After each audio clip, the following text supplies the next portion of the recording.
The Deercast is brought to you by Divana Hunting, Tom's Targets, Style, Game Larder by Tarrant Refrigeration, Harkeela and Fox Bullets. Right. So hello everyone and welcome back to episode 44 of the Deercast. We're joined today by James Bordon from Bordon Flight Gun and Pet Dogs. James has very kindly come on the podcast to tell Harry and I both what we're doing wrong with our respective deer dogs and also how you as listeners could potentially help train your pet dog to come out deer stalking with you and hopefully avoid some of the pitfalls and mistakes that Harry and I have made. But before we get into that, James, and you make us feel really bad about all the mistakes we've made, do you just want to tell all our lovely listeners a little bit about yourself and what it is you do? Yeah, absolutely. So we train pet dogs, gun dogs, and deer dogs south of England and in Wiltshire. Deer dogs are a fairly new thing for me, really, although I've trained a few in the past. Stalking as a whole is a bit more new to me, so yeah, it's been fun and interesting. But yeah, we're mainly focus on gun dog breeds, working breeds of dogs that are mainly pets most of the year. And yeah, that's our main business. It's a family run thing. Me and my wife do that.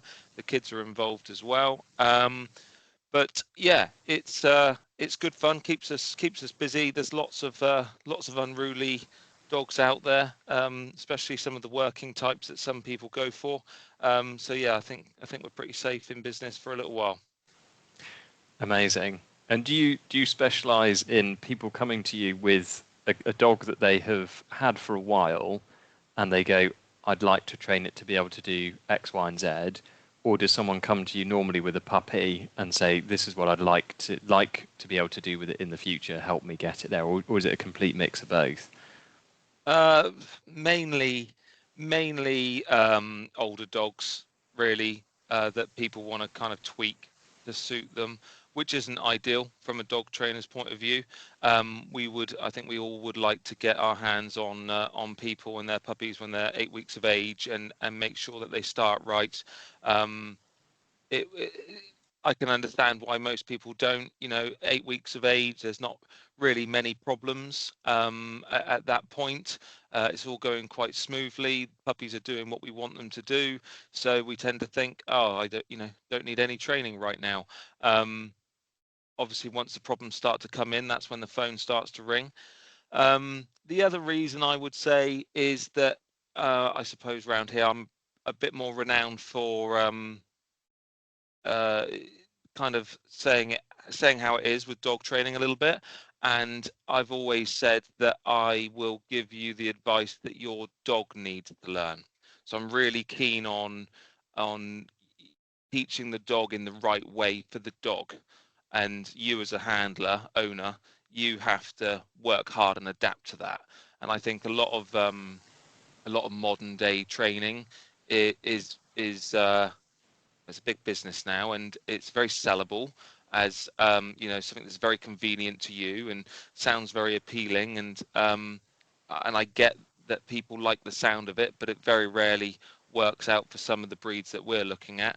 So I tend to find that those people come back when it's a year old plus the training didn't work, the problems are in, and James, can you help me? Which is a bit of a pain. Hoping to try and change things and get people kind of logged on earlier, at a really young age. And I mean, I get people that will come to me for a lesson before they've even got their puppy, and they're the ones that we just take off with, and they normally go the full hog and get it sorted, which is fantastic.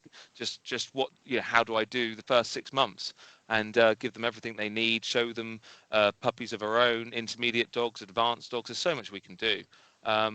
But yeah, it's a bit of a mixture. Just I would like to see more puppies. I'm beginning to realise where I've gone wrong in that I think I started potentially too late with my dog, but we might get into that in a second. Yeah, we can. With your kind of breadth of gun dogs and pet sort of dogs that you see, how many of those are picking up dogs versus deer dogs versus I don't know, What other category might there be as well that fits in alongside that?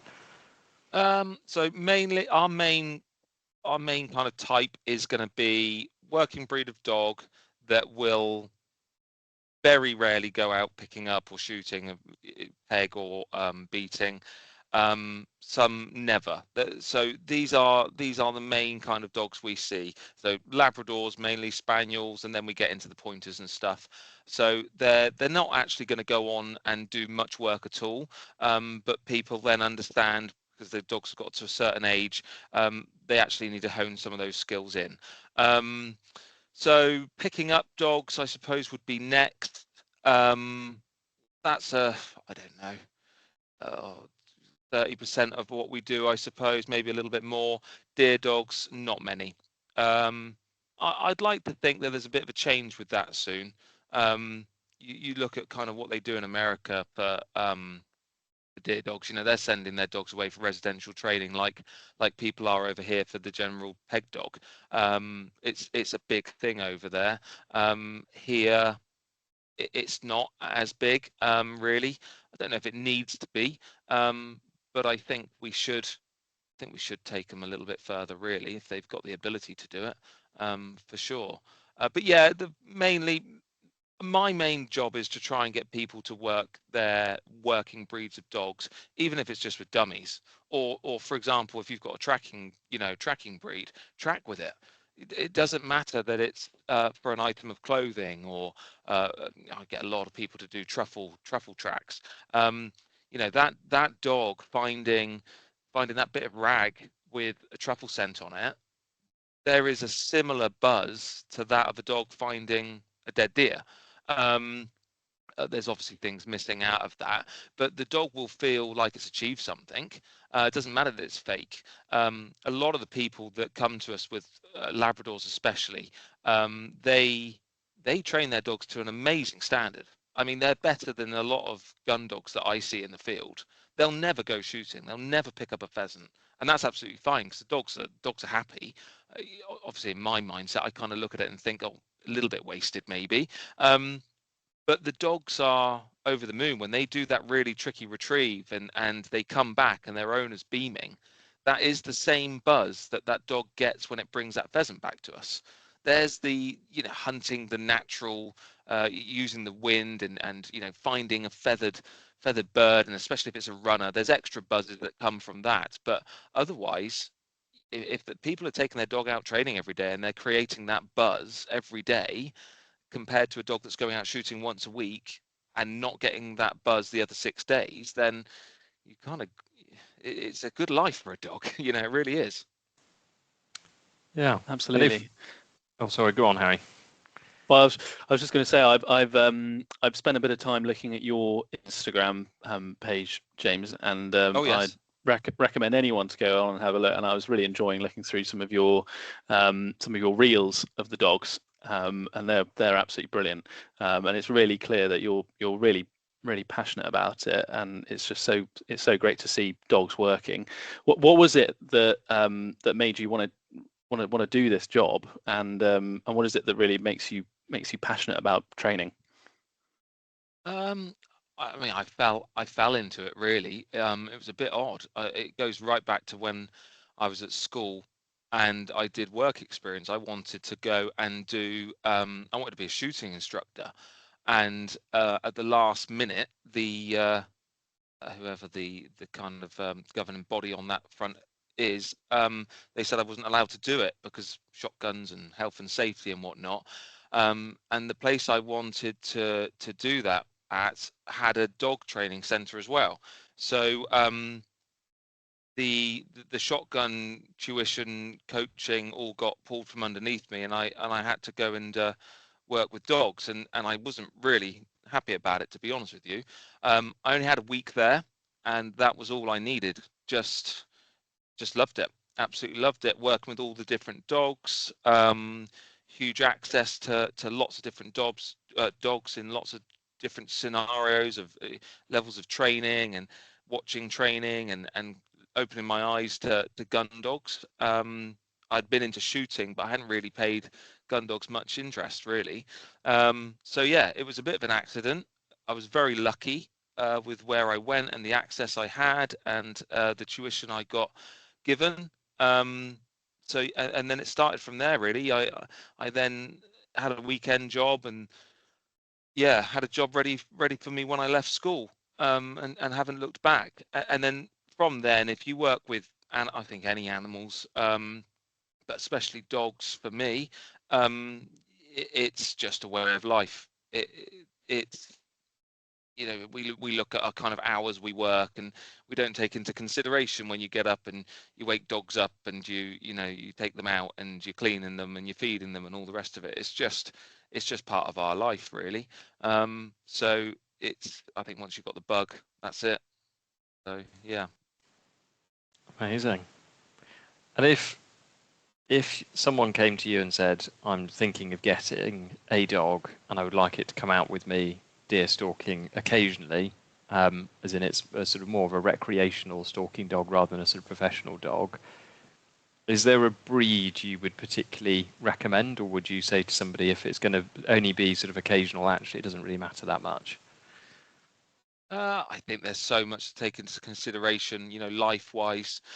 I think for the average stalker, you can get away with most things really. You don't need anything in particular. If the average stalker says to me, I go out once a week, and I'd really like a teckle or I'd like a pointer, um, I would look at the rest of life. Is it an active enough home for a pointer? Um, if for example like me, 2 young children, I like to go to the park and shut off. I don't want to be thinking about where my dog is. So when I go with a Labrador, it's a piece of cake. When I go with a pointer, it's a little bit trickier. When I go with a teckle, it's a little bit trickier. Yeah, I'm big on that. I'm really big on people getting the right breeds. First and foremost, the right breeds, and then the right breeding. I think so many people look at Labradors as Labradors, and there's so many different types of Labradors out there. There really is. I've just had a chap talking to me about a Labrador for deer. Does quite a bit of deer work, and I've said I've said to look at over in Europe, Denmark especially. I like a lot of the dogs out there. Because over here, a lot of our Labradors, fantastic if you want to trial. Um, I want to say fantastic if you want to pick up and peg, but it's getting even quite tricky on that front, really.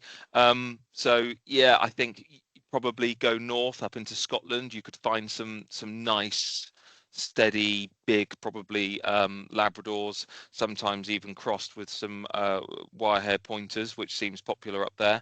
And you could end up with a really nice pet dog that's easy to live with, but also can switch it on when they go working. So yeah, I think the breed and then the breeding of that breed is very important, and that just comes down to talking to lots of people. It really does. And is there a particular thing that you're looking for when you go and if you go to go and see a dog, or if someone wants to go, say with that example, want to have some a dog that they could take out stalking with them, or be on peg, are you looking for that in terms of the lineage, or are you looking for something in particular when you actually see the puppy? Well, what is it you really look for? Yeah, kind of on a pedigree front, I'm more looking at pedigrees for things that I don't want to see in there. Really, um, I think if we look at Labradors, I think that's just a little bit easier. I think that's the main kind of breed that most of us have. I think they're a bit racy now. They're a bit trial bred. We're in a kind of time and age where um, everybody's using a field trial champion stud dog, which sounds fantastic, but it's not always the case. And I think then you've got the health of the dog to look at as well.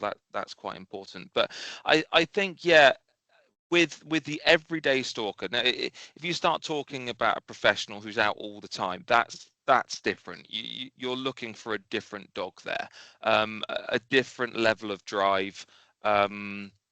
I'm not saying certain dogs can't do it. They've all got the ability to do it, but that next step up, and that type of dog which I'm describing, is not the easiest to live with.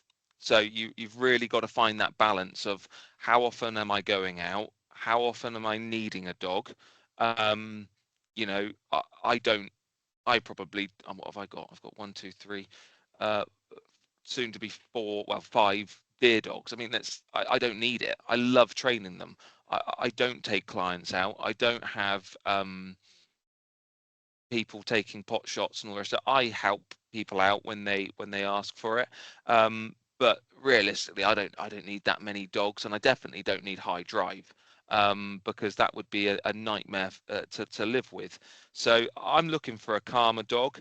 They're all going to have the nose that I need, all of them. There's no doubt about it. Some will have their nose up a bit more than I would like, but that just comes down to kind of encouraging what I'm looking for. I mean, for example, I'm working with German Wirehead pointers a lot. I mean, they've got their head up in the air all the time. That's not really much good for tracking. So, you teach from a young age to get the nose down.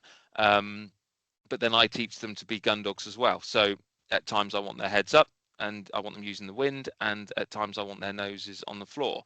I've just got to be a bit kind of careful about how I train them with that.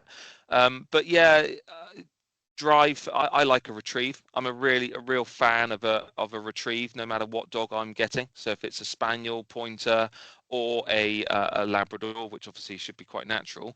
But yeah, I like a strong retrieve drive. I feel like it makes training a lot easier.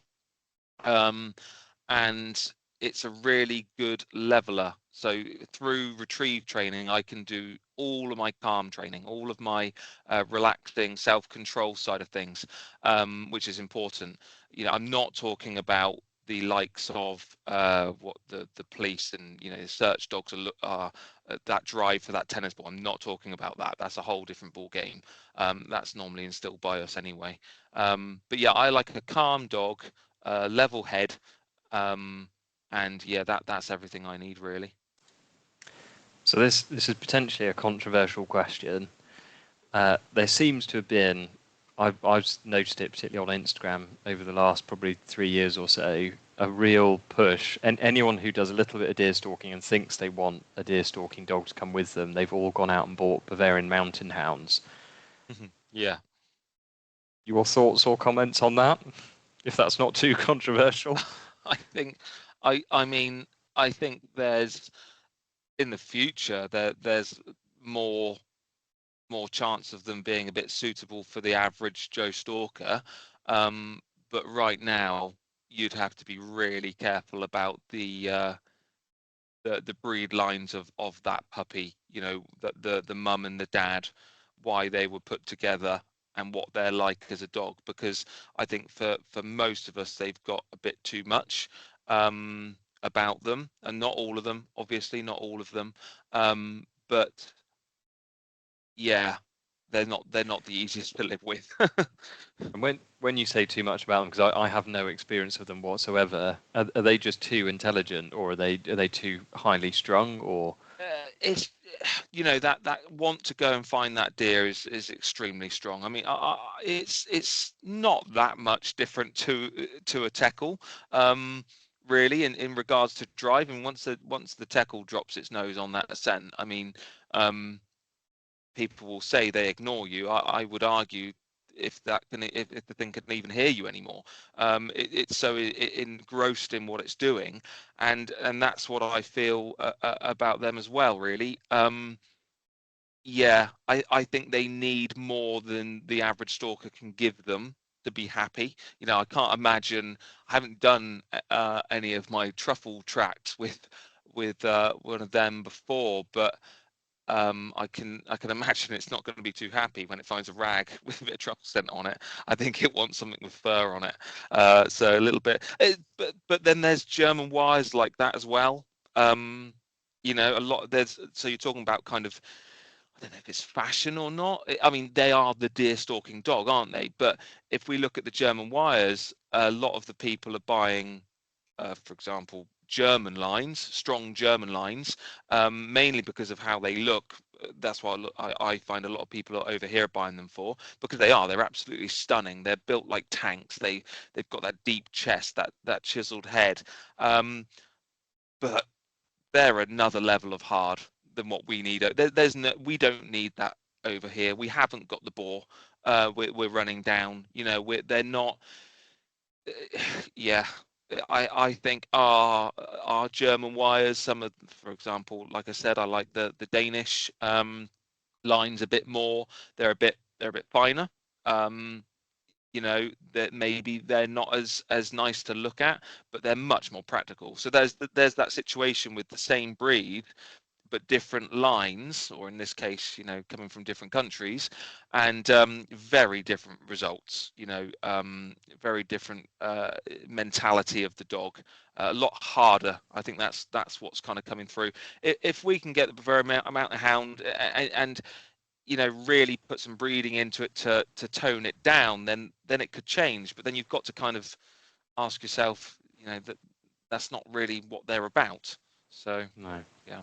You heard it here first. Maybe get a Bavarian Mountain Hound in 10 years' time when someone else has bred the breed a bit better. Maybe. Well, I say better. Yeah, I'm doing air for quotes. the Can't UK, see that. for what we're looking for. Sorry to interrupt. I think there's a possibility for that. It's what I'm trying to do with the wires. It's what I'm trying to do with the tackles in the future, hopefully. Getting from breed lines and from countries that maybe they're not quite as don't want to insult, just a little bit tamer for what we've got over here. You've got these breeds, they're, especially the deer breeds, they're coming over from Europe, and they're rangy, and they want to go miles, and they're seriously independent, and we just don't have it. We haven't got the space. There's roads everywhere. There's a boundary everywhere. Over there, it's completely different, and they've got dogs that suit their what they hunt, and we haven't got the same. And I think we need to understand that and make sure we get from the right breeds, breeding. Yeah, I can certainly speak to that idea from personal experience. Tom and I both got labs. I've got a black lab called Winnie, who has I think fairly good pedigree. When I went out to look for a dog, I'd had a bit of a bad experience with labs, having grown up with quite sort of shall we say lethargic dogs. Okay.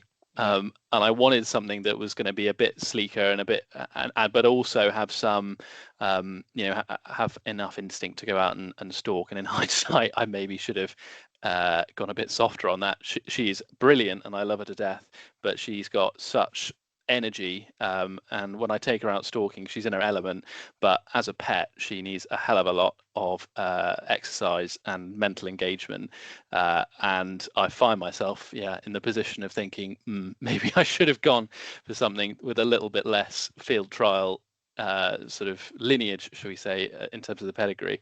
But if there's someone listening who's in a similar position, who's thinking, okay, I want a deer dog, but I also want something that's going to be a good pet, and you've spoken a bit about the difficulties with a field trial pedigree and things.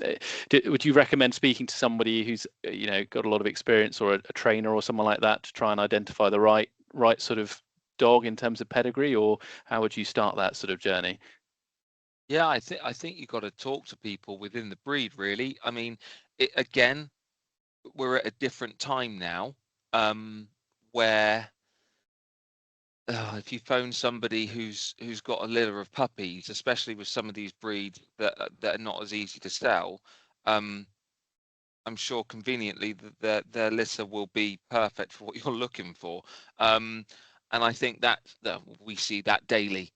People that have been sold the wrong dogs, basically.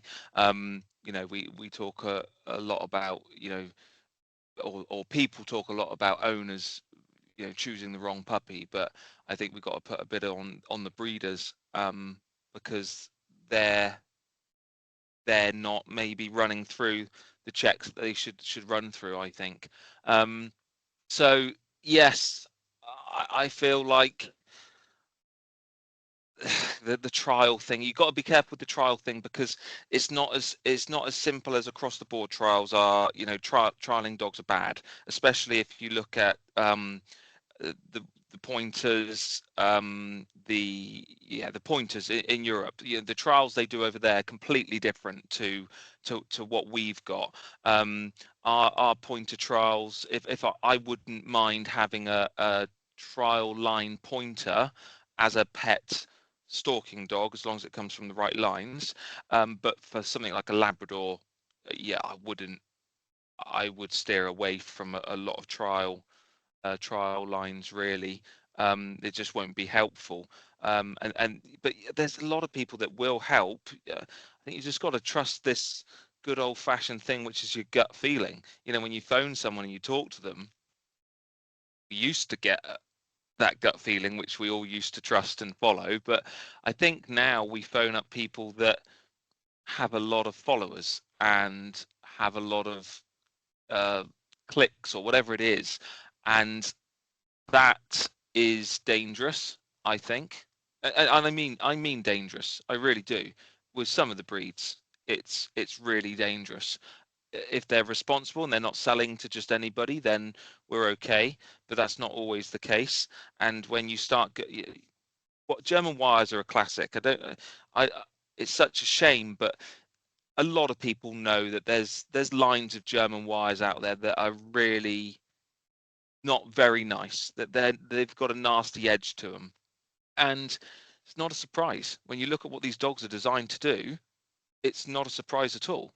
So that's why what I've done with my line is tone everything down. I got from a line that wasn't like that in the first place, that was already more to what I suited. It took me years, though. It took me years to find the right dog, and that come down to the right person.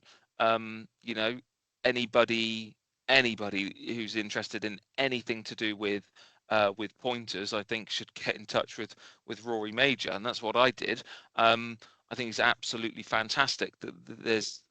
He knows everything there is to know about pointers, in my opinion, and he's helped me in more ways than one. But I mean, when I got my first wirehead, it was because he was getting one out of a litter. So his stud dog had been used, and he was having one back. And if he's having one back, I'm having one if I can, because that's all I hadn't seen the bitch. I put my name down straight away. Obviously, if I'd have gone to look at the litter and something wasn't right, that's different. But that was good enough for me. So talking to somebody like him was everything for me. And although he mainly trials with his dogs and shoots over them, I'm not sure if he does anything related to deer.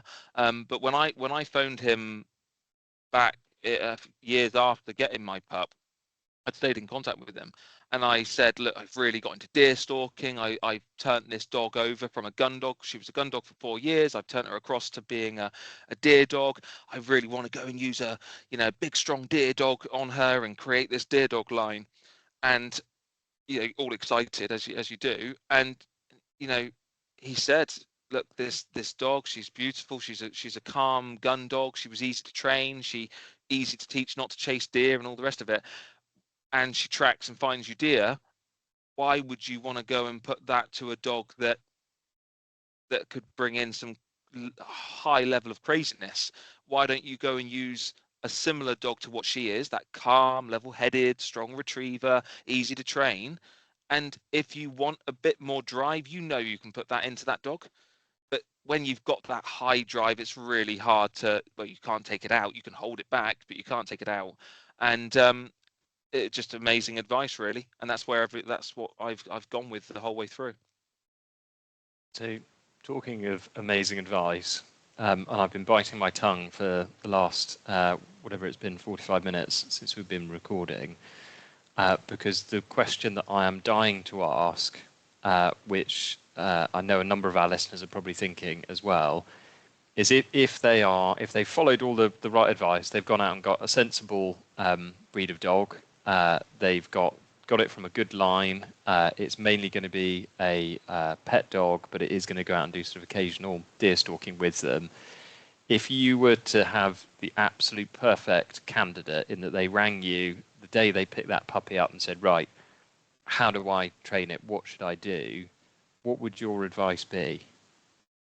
First things first, all the normal, stuff of teaching it its name and sitting before its food and get it crate trained, get some nice downtime.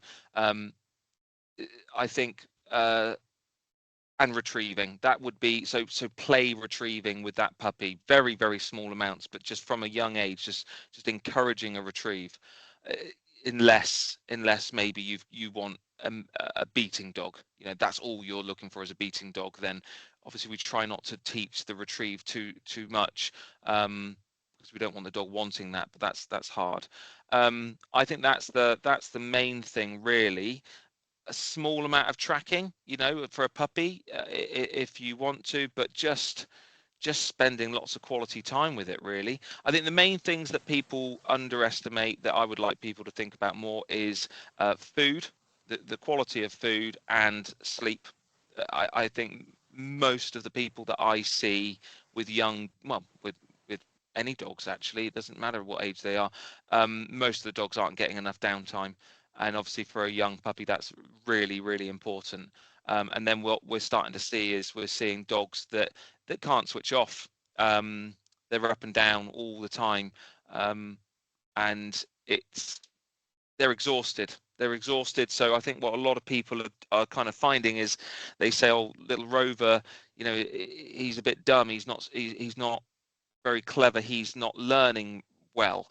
And I say to start with, usually your dog's absolutely exhausted, and your dog isn't going to retain training if it's tired. So the first things to do are make sure that your dog's getting good sleep, and that you're training in that right window. And I don't mean just sleep at nighttime, I mean in the daytime too. And a lot of people will say, "Oh yeah, he's asleep all the time in the kitchen on the floor." And I say, "Okay, what happens if you walk into the kitchen and you go and make a cup of tea?" "Oh, he gets up and he follows me." "Okay," and you leave the room, and "Oh yeah, he lays back down on his bed."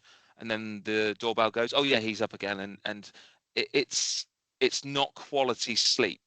Um, I talk about kind of a nap on the sofa compared to a nap in bed. For a little one, it's not the same quality, really. So for these young dogs, I think sleep is a big thing. So yeah, those are the things I would get people to think about more, and diet. Diet's a big one. Really And is. And sorry, one point you made there was in relation to tracking. So again, Yeah. if they're sort of thinking, well, I'd like this dog to come, not only sort of come out with me on the stalk, but if and when I shoot a deer, to be able to sort of track to find where that deer has dropped, and potentially sort of find it in thick nettles or brambles. Because and particularly I went through this experience, I went straight to Google and just Googled it, and you come up with all sorts of different strategies. Some people were saying leave blood-soaked rags in the gardens for them to find and then praise them when they find it. Some were saying lay really kind of elaborate trails. Some were saying get deer legs and literally kind of paste those out on the garden so they learn to follow that. Is it a combination of all of those things, or are some of those things complete garbage, or what would you suggest? I think they can all work. I mean, there's the deer foot in the ground. That's that's where you're kind of aiming for to start with. I'll just drag a skin on the floor for a young dog that I want to be a deer dog. Lots of scent, a huge space. So there's not just a tiny trail of drips. That's the advanced version of what we're looking for. A massive, big, smelly line of scent, so that dog almost it can't miss it. But I think the problem is with a lot, especially some of these breeds, these higher drive breeds, you've got to be careful, because if you do too much at a young age, you're creating more drive then. So the reality is that most of the dogs can be turned across to tracking later down the line. Okay, I like to play with my pups, with the odd track, but it is literally that, it's play. But if I start to see some real drive coming in, I'll back straight off. Because if I create all that drive really early, which is exciting, I get it. We all want to see our dogs do that, and then kind of hanging off a deer skin. But if I create that drive before I've got control, then I'm going to have big problems. And then you end up with these dogs that you have to leave in the back of the truck, or you have to leave them at home. And if you've got a problem out stalking, you have to then go home and get your dog to come back out again, rather than that dog that's at your side, because you've kept a nice balanced drive there. The drive is there ready to be unleashed when I need it, if I need it. But otherwise, I've got this steady dog. Excited, driven still, but steady, because I got the control first, and then I encouraged more or less drive. And that can be done later, It can. I've got a confession, but before I get on to that, I was going to ask one final question, and I appreciate it's going to vary from dog to dog and situation to situation. But introducing them to sort of tracking, you sort of hinted that actually you'd almost hold off and wait till sort of later life. Yeah. Is that when they're 6 months old, 9 months old, 12 months old? Like how late are we talking? I would probably do it. Most of my dogs would be about a year old. So if I was doing a Labrador or Terrier like I've done in the past, I tend not to use the Spaniels for it.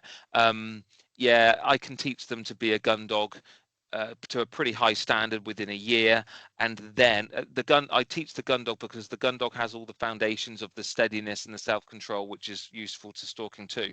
And then I can say, look, bonus lessons, let's do some deer dog stuff. With the pointers, it's a bit different. I'll do the occasional drag, very occasional drag here and there, just to kind of keep the dog checking in on it. But otherwise, I'm training that dog to be a bird dog for probably a year and a half to 2 years first, before I do much else with it. Sometimes even more. I find the Wirehairs are quite a slow maturing breed, so I don't want to do too many tracks with them whilst they're immature. The last thing you want your dog to do is run around like a headless chicken and luckily stumble upon a deer or a deer skin. That's not teaching anything good. That's why, for example, I touched on the wind earlier. With breeds like pointers that have that head up a lot, if you're doing tracks into the wind and you're trying to get your dog to trail that track, if your dog just lifts its head and it can scent that deer skin that hung 100 yards away or something, it's going to take a straight line to it. Of course it would. So will a Labrador. So will a lot of dogs. That's why I want that wind on my back, or no wind. Because the last thing I want is my dog to start finding them by winding them. If I need that, if the dog can't track for whatever reason, and just walking around downwind and your dog wins a deer, then great, we're all happy we found the deer. But that's not really what we're training them to do. We're training them to track that scent on the ground. So that's much later than I was anticipating you to say, sort of as in potentially a year before you introduce them to the track. And again, this is my silly fault for going on Google, but everything I read on Google when I first got my pup was saying introduce them to blood and tracking as early as possible and get them into like a routine of doing it day in, day out and all the rest of it. But it might explain some of the problems I potentially have with my dog now, because she's definitely not perfect. I love her to pieces, but I trained her myself with very little advice from a professional such as yourself. And one such problem I have, which I'd be interested in your thoughts on, is that I was paranoid when I first introduced her to deer stalking that she'd be terrified of the sound of the gun going off. Yep. So I took her out from a very early age, and whenever the gun went off and we shot a deer, I sort of made a massive fuss and kind of excitement over her, and she got really, really excited every time we then shot a deer. And so now, fast forward, what would she be, 4.5 years on? She's a mature dog, she's brilliant, she's lovely, and I wouldn't stalk without her. But there are often times, especially so the minute I put the sticks up and I start to put the gun on the sticks, she loses. Well, I wouldn't say she loses her mind. She gets very overexcited, struggles to sit still, so she's got like ants in her pants. And the minute the gun goes off, I always say to Harry, she lets out a little bit of a battle cry. She'll sort of sometimes she'll bark, sometimes she'll whimper, and I know it is entirely my fault, and I presume that is my bad training in terms of my overexcitement of her, and I presume it's now so deeply ingrained that I will never train that out of her. I think so. So I watched. I think it was your last video for Christmas Month Jack Stalk, was it? That's it. Yeah. Yeah. So I know what you're talking about. I saw it. Yeah. You. That's what I said. I like you guys. You put it all in. So yeah, I think you could make it better. Definitely. That drive's there, and I think you could teach your dog to control that drive better for sure. I mean, how old is your dog? She's four and a half now. Yeah, I mean, again, it's a Labrador, so a lot easier to train, really. So to change. You're right. The habits that they are ingrained, they are there. But I definitely think you could make that a little bit neater. I don't know how you went about training. So back to that kind of early Googling and doing it every day. That's not wrong. It's not wrong. If I was a deer manager and I had a dog that was going to come out with me every day, I would probably do a lot more early track training. But with that, I find that you create more drive, which you want drive for tracking. That you really need. That dog's got to really pull you and at times argue with you and say, no, it's this way. And that is drive. So we need the right amount, just not too much, not too little. So it's not all wrong. I think if we look at shoot, so I can remember when I started stalking with Barb, which was my German Wirehair pointer. Like I say, she had been a gun dog for I think 4 years, picking up rough shooting, and then I got into deer stalking, and I thought, well, I've got the breed here. Why don't I have a go with her? And we did some training, and then I started taking her stalking, and I think within about 6 months, I'd started to find this problem with Barb that I had never had before, which was she was getting a bit frustrated. She was getting really frustrated with the stalking if we blanked. And it was really surprising because this was a steady dog. I'm talking really steady dog. So I can remember walking back to the car one evening and a hare being there. That's not a big thing for her. That's nothing. But she wanted to chase it. And I thought, that's not just a funny scenario. She is really, really frustrated. We've failed tonight. We didn't succeed. We saw deer. We got to the sticks. We didn't pull the trigger. And I thought this is interesting because when we go picking up or rough shooting, we might miss, but we don't really fail. And it was something she had to learn. But that's also the same as shooting. So if we take the dog out and shoot over the dog, I don't know how good of a shot you are, but we're not hitting everything that we pull the trigger on. Okay, a lot less likely or a lot more likely, sorry, to miss a bird when we're shotgun shooting over our dog compared to stalking. We tend not to pull that trigger unless we're 99.9, whatever it's going to be. So the success rate on deer stalking for the dogs is huge. If that trigger is pulled and that sound goes bang, there's usually a deer.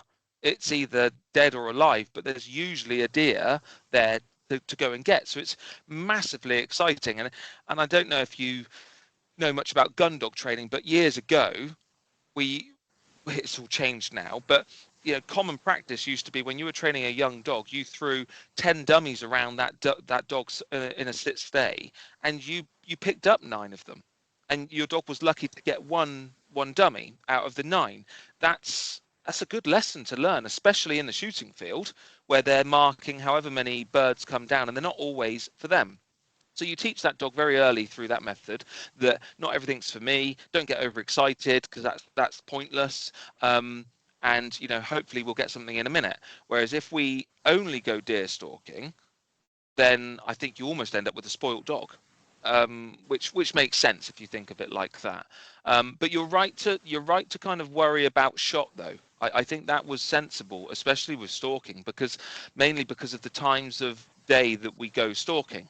It's a little bit like wildfowling dogs. It's the light's funny, it's very quiet, and then all of a sudden, bang. And I see a lot of dogs that have gone stalking wary of the gun because of that. Um, that bang first thing in the morning when there's no sound is louder than when everything's waking up and the cars are moving and you can hear the traffic in the distance and all these things. It's different, and you watch a dog and they can jump from it. They don't always know. You've got the safety catch and things that kind of indicate to the dog, but you're right to be wary of that. I don't think enough people are. So are you saying that I need to miss more deer, and that would encourage Rue to get less excited each time I set up the sticks? Is that what we're saying? That'll make your landowners happy, won't it? So I'm a big fan of training, then field training, then stalking. Okay, so if you look at if you think about it's quite a popular thing now, isn't it? The simulated stalks. Okay, that would be quite good for a dog. That would be quite nice for training. The problem we've got is biggest problem I would say is the price of ammunition. You don't want to be firing lots of shots, but when you're zeroing, a great time to have a dog with you. I'm a big fan of that. So when I'm zeroing, it's normally middle of the day. The noise is different. I can sit the dog further away from me. I can. I think it was my terrier I did it with. I had him led up probably 4 or 5 meters away from me, and I would take a shot at the target. I would throw his rabbit skin dummy, and he would stay in his stay position. He would mark the dummy down, and he would be normally sat there or led there shaking because he wanted to go and get it. Then I might take another shot at the target. That would maybe make him excited or anxious. When he then calmed down, I would say, go and get the rabbit skin. And he could go and fetch the rabbit skin. That would maybe coincide with me going forward to check the target and things like that. That was very important training to what for what his career was going to be. I mean, that's a dog that if he would have been spoilt from a young age, he would have been feral, and he wouldn't have been a joy to take out. So it just seriously high drive. So yeah, it's that training in the field, I think, that's really important. A lot of us with the gun dogs, we're using starting pistols, we're using dummy launchers. Dummy launchers can create the same problem though, because every time one of them goes off, a dummy falls out of the sky. That can teach a dog to be pretty spoiled. And from a Labrador point of view, I often say, don't buy a puppy on a video of a dog just doing dummy launcher retrieves all the time, because that's not always what we're looking for. So yeah, it's that training in the middle, I think, field training I call it. You got your home garden training, field training, where you're not actually deer stalking, and then the finished product of going stalking. Did you hear that, Harry? We need to go and do some what's the word? I've completely looked blank. Some field training. Some simulated stalking, and it sounds like it's a business expense because it's training. Yeah, you would think I'd have a setup, wouldn't you? And then I could say, oh, well, that's the coincidence. You can come and pay me to use my simulated dog training center. But there's lots to it. I mean, I don't know about I think on your video, I think Harry was dragging your deer back for you, which is very nice. And I didn't see the dog, but one thing, for example, I like talking about the stuff I did wrong because that's where we all learn. One thing I missed out with that terrier was teaching that dog to walk to heel whilst I'm dragging a deer. That's not fun. He's normally pulling it the opposite direction to me. Luckily, he's small and he's not very strong, but that is an area that I did not focus on enough. With my other dogs I have, they're not that bothered by it, but my terrier, if that deer's moving because I'm dragging it, he wants to rag on it, which isn't useful. But I teach my gun dogs to walk to heel whilst I'm holding pheasants, and they're not to be trying to take them out of my hands. So lessons like that, I think, are very important.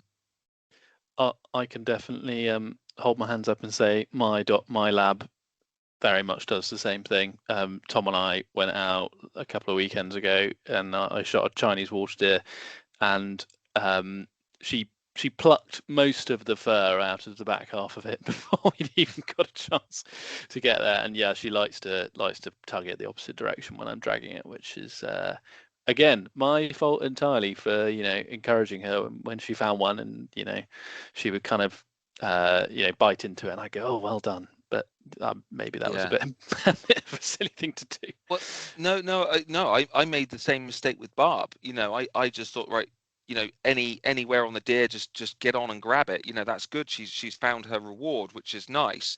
But again, in hindsight, I wish I would have made more of an effort to get her to the front end of the deer, because naturally she went to the back end, and that's not ideal. So I've changed my training now to suit that. Some dogs will naturally go there. The terrier naturally went for the throat every single time. The Teckle is naturally wary, so they naturally stay back a little bit more and give a bit more tongue, which is nice. But the pointers kind of grab anywhere they can. But you see the big fallow's legs flailing. You don't want to be around the back end. So I do a bit now where when I'm teaching kind of that year-old dog, and I'm actually using stuff that's really getting exciting. So I like to tie skin to a tree, so you get so when the dog finds it, it can rag on it and really get something back from that movement. I do a bit now. I think I've just put a picture up recently of where I'll have a carcass, and I'll take a bit of the skin off around the neck, hang it upside down, and the young dogs like to get on that fleshy part more. And I find that really gets them going for the neck a bit more, which is just useful for me. Bearing in mind, I'm looking for maybe more wounded deer than the average stalker. The average stalker is not going to have that big of an issue. But a lot of people think, oh, I don't mind if the dog damages the back end. It's not just that; it's getting kicked, which is a big problem, I think, especially with different shots that we take now. There's a lot more movement with these deer when we get to them, I think. Yeah, no, definitely. That's a very good point. Just to move on from training slightly, you touched upon it earlier, but you mentioned diet being very important, and I noticed you do quite a lot of raw feeding. I was just wondering if you've got any sort of general advice for people about diet for dogs, pets that you might take stalking as well, but also if you have any views on raw feeding and when it's the right thing to do. Yeah, I'm massive. I wish I wasn't. Raw feeding is a bit more expensive than kibble fed, that's for sure. But it's an absolute no-brainer. And I often say that. I often say about the price of it to start with. But I would say actually, if we look at dogs being poorly and time off of training because they've got a dicky tummy, and if I put that into kind of a financial side of things, then the raw feeding's much cheaper. For me, I can't imagine I'll ever go back to a biscuit. The raw feeding's completely changed the game for us from every stage, really. Focus, so much more focused. The puppies are so much easier to house train because they're not drinking anywhere near as much water. So toilet training is a piece of cake. But just everything, just the stalls. These dogs are going to the toilet hardly at all. I see a lot of dogs where in a 1 hour training session they'll go to toilet 2 or 3 times, and it gets in the way. They're thinking about that before they go. Then they have to go off and go to the toilet. That gets in the way of what we're doing. So it's massively distracting. And also I found that on dry biscuit, no matter which one, and I tried a lot, at least once a month, the dogs had a dicky tummy of some description. If it was a major or a minor, didn't matter. But that dicky tummy, that had an effect on training, probably minimum 3 days of the dog not being right, and then I can't ask for its best performance when it had a dicky tummy a day or so ago. So yeah, raw feeding all the way. My advice to anyone who's interested in that, look at your local raw feeders, kind of suppliers, and phone them up. I mean, the people I deal with, Nurturing by Nature, they're down south where I am. They've got quite a few stores. They're just amazing on the end of the phone, absolutely amazing. And I don't like veterinary stuff. I'm not a vet. I'm not all up to date on diets and stuff. But I can pick up the phone. I can ask them. We had a Labrador a little while ago, which when all of a sudden went off retrieving, just wasn't right. Something was up, and it had a bad tooth, basically a tooth that was needed to come out, and it wasn't coming out. And it wasn't severe, like we need to go to the vets yet. Pick up the phone, ask them. They kind of look on the shelf. They've got this chew. Send the chew through. Oh, it was perfect. Really got the dog working the jaw and the teeth differently, and helped massively. Things like that, but also sensitive stomachs, a dog that's not holding weight, or dog that's putting on too much weight. There's so much variation. So if you can pick up your phone and speak to them and they can advise you and you're happy with it, then go with them for sure. If they're not very useful on the phone and they ask you to email your question through, and I tend not to bother with anything like that, really. I want to be able to have a chat with someone on the phone and ask my questions.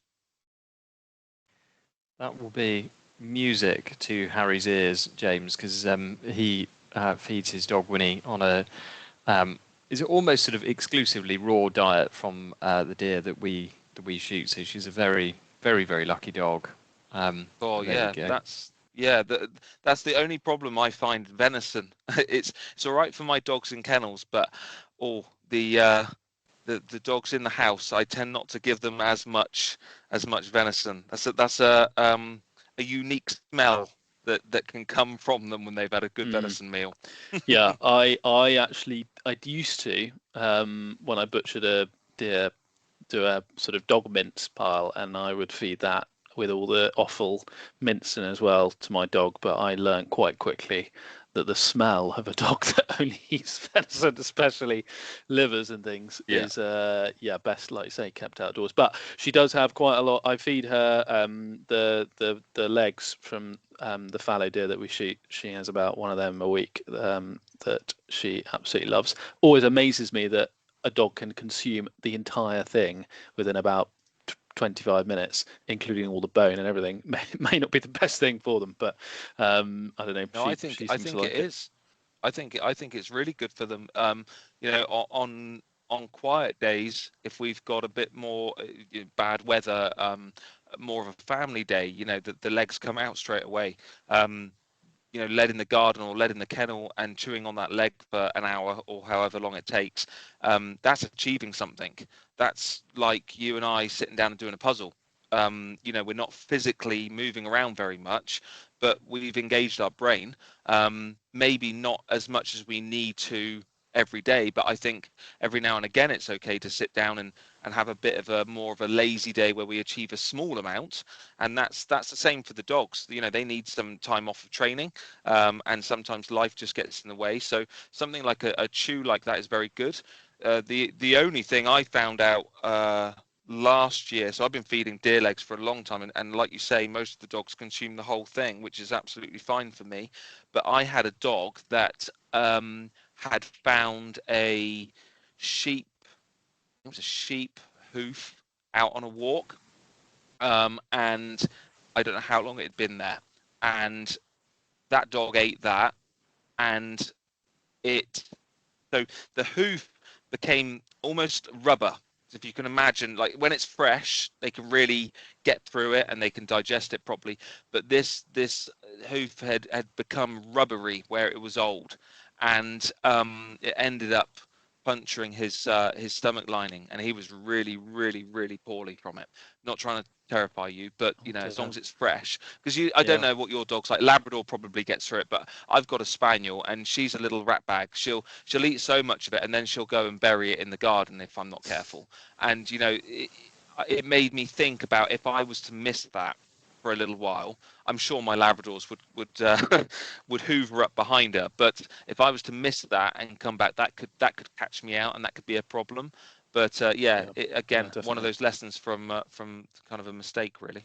Yeah, well, it's so great because normally we just throw them away and I just whack them in the freezer, and take them out and refrost them, and the dog loves it. Although recently I gave the dog one out in the garden, and she brought it in, and unbeknownst to me, because I was working, consumed it on the sofa, and the result of that was it did look as if I'd murdered someone in my house. Yeah. Which, I bet you were popular, Harry. Yeah, that's not good. Yeah, the smell was pretty bad too, but it was a lesson. Yeah. learned. I mean, we give puppies like muntjac legs. They don't really get very far into them, but I think 8 weeks old, even younger, if they play with them, if they just chew them a little bit, if they get a little way through it, it's fantastic for them. Really, really good. I'm often taking them away after they've had it for a day, but I think it's really, really good for the dogs, especially these working breeds. It helps with the brain, it helps with their jaws, it helps with the frustration, it helps with a lot of things. There we go, James. Honestly, I've lost track of time, so I can't even remember how long we've been talking for. But I know we've been talking for a while, and I'm conscious we don't want to hold you on for too long. But before we go, we were just going to ask you, as we do with all of our guests, the very important 2 questions under Bobby's bits. So the first one is, what piece of deer stalking equipment couldn't you live without? And the second one is there a bit of deer stalking kit or equipment you're currently hankering after? And if so, what is it? Both the kind of same answer, I suppose. So the kit I love the most is my binos. I haven't got great binos. They do the job, but I love glassing. I really, really do. I really like sitting back, getting up high, and looking for animals with binos. So that leads into kind of what would I like. I think I've spoke to yourself before about it. I'd like a really nice set of range finding Leicas. That's what I would like. I think I'm using Vortex binos at the moment. Like I say, they do the job, fantastic. But when I spot animals, I'd like to see them better. I like I say, I just like glassing. So binos are the kit. I go out my gun and just take my binos sometimes. That's not a problem. But yeah, I would like some better ones for sure. There you go. Anyone that fancies sponsoring Bordon Flight Gun and Pet Dogs that works for Leica, there you go. There's an easy partnership there. I've got one question, if you didn't mind, that I did want to ask yourself, because you've got a yellow Labrador. Actually, it could be quite good with the fact that you've got a black one and a yellow one. Are you okay for time if I ask? Of course. Yeah, please. One thing I found really interesting when I started stalking with a dog was, especially fallow, how I felt that the deer were really interested in the dog, to the point where it absolutely brought deer in. Bearing in mind I had a steady dog. And I just found it quite interesting, and I did think about the size of the wire hair pointer and the colour, and I can imagine, a deer looking through going, what the heck is that? Having a yellow dog, I've not taken a yellow Labrador out at all stalking. I did take Vinny once, but that wasn't successful. But have you found it's put deer off, or have you found a similar kind of thing where it's made deer confused? Good question, and this is where I do get slightly cross, because whenever we put videos on YouTube, the 2 things that people normally criticise us for will either be they'll say there's not a safe backstop when we shot something, or they will pick up on the behaviour of my dog and say, "Oh, that dog should never have come out stalking with you. I bet that's ruined so many stalks." And the truth of the matter is, I'm sure there are some occasions where deer spot her and then as a result spot me, as in they'll see her moving because her colour might mean she stands out more than me, dressed head to toe in khaki green. And Yeah. once they've seen her, they then see my silhouette moving and they go, "Ah, we're out of here." But I'd say 9 times out of 10, if we're close enough that they spot me or the dog, I think you're absolutely right that they're inquisitive as to what the dog is or what she's doing. And I often will see them sort of, and it's weird because you can almost see their eye line isn't looking at you. They're looking down and they're looking at the dog at your feet. And they're trying to suss out what she's doing there. And there definitely have been occasions where there've been groups of deer and they've known something's not quite right. They've seen her and they're stood there sort of almost cocking their heads side to side trying to figure out what it is. And that moment of confusion has given me enough time to get the sticks up and go, "Thanks very much, good night." Yeah, yeah, no, that's very interesting. I suppose also it depends on what your deer have experienced in regards to walkers and dogs, I suppose. It's like Yep. anything, isn't it? We hear a lot about people's dogs. Oh, my dog's scared of black Labradors because it got attacked by a black Labrador. Not yellow Labradors, not chocolate Labradors, black Labradors. And I suppose it would be the same for deer, really. And there's a lot more Labradors out there than there is wire hairs. So it's quite interesting. Did you find it was more fallow or roe? Or I found fallow were the ones that were really kind of intrigued by them. I was going to say, I'd probably say more fallow were probably more inquisitive, roe more scared. And if they see something, they've just gone. And muntjac probably ambivalent. If I'm honest, fallow definitely. You get, like I said, I've seen the sort of like the head cock of the fallow, as in they'll see something and they're trying to suss out what the dog is or why she's there or why she's moving really excitedly. And yeah, I would agree. I mean, I think having a black dog, I can't say that I've ever noticed the deer notice the dog before me, normally because I'm making too much noise.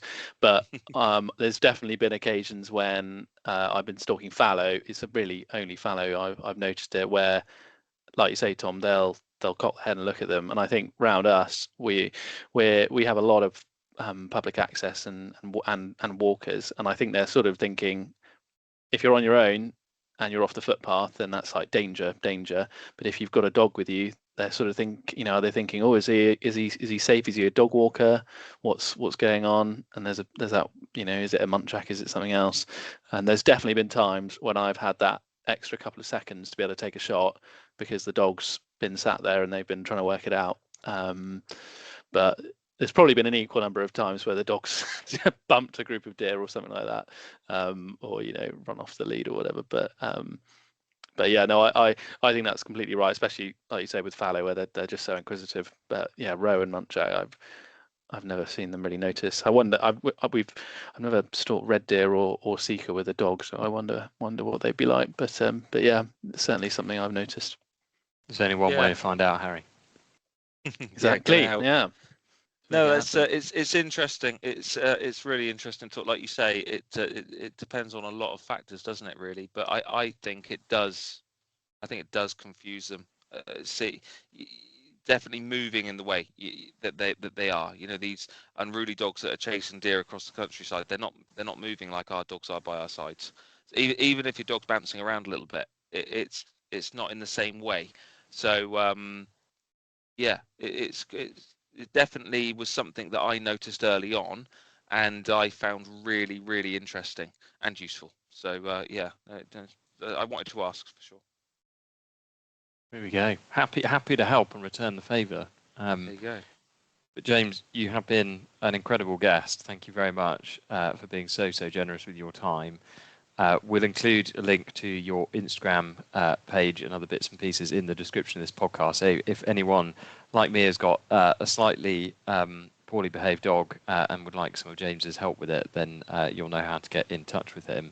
But all then that remains is for me to say thank you very much for you joining us, James, and we'll catch you soon. Thank you very much. Cheers.